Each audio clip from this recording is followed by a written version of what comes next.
And we begin this hour in Johannesburg. The Judicial Conduct Tribunal that's tasked with investigating sexual harassment allegations against Eastern Cape Judge President Selby Mbenenge will resume today.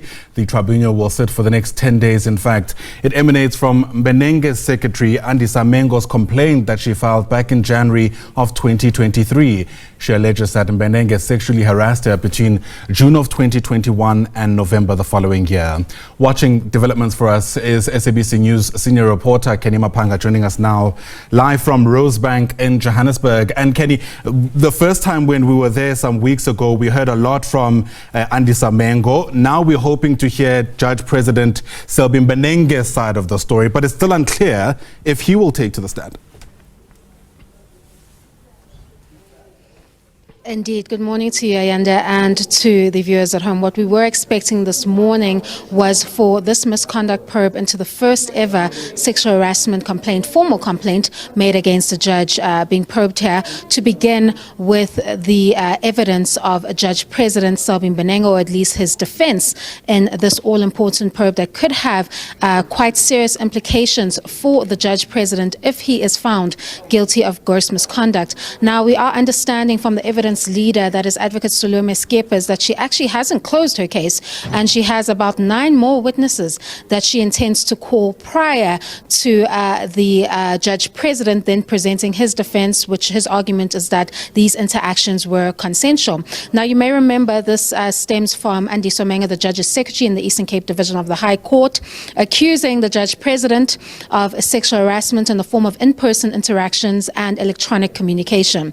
Now, the January leg of this tribunal, Ayanda, has seen quite a graphic and emotional testimony from Andiswa, where she goes into quite detail, especially with the electronic communication between the pair of the alleged sexual harassment. Now, we know there's messages that he disputes and messages that he agrees to, where he will argue that it was consensual. Now, of those 9 witnesses that are expected to be brought by Advocate Skeepers, we understand that it will be and technical experts that had a look at the phone and downloaded those WhatsApp messages and will be able to give us some expert evidence regarding that. And another important witness that Advocate Salome Skeepers will be calling is what they call a forensic linguistic expert, which will then provide the context behind these particular messages that we see forming part of the greater part of the evidence in the sexual harassment probe.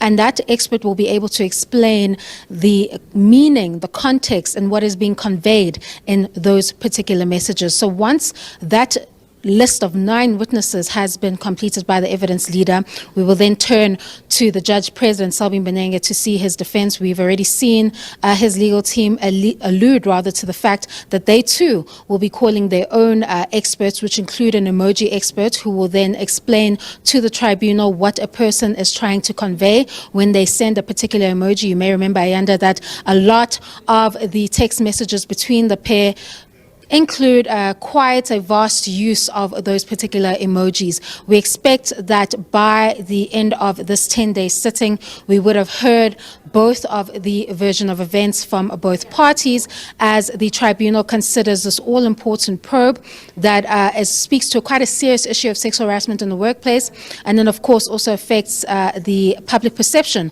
of the judiciary. So it's quite prudent that this tribunal gets underway and completes the business of the day in the 10 days that it has allocated for May. And of course, we expect for it to get underway at 10 a.m. this morning. It's an important sitting that's going to be precedent-setting in many ways. Canny Maphanga, live to us there from Rosebank in Johannesburg. For now, thanks very much indeed.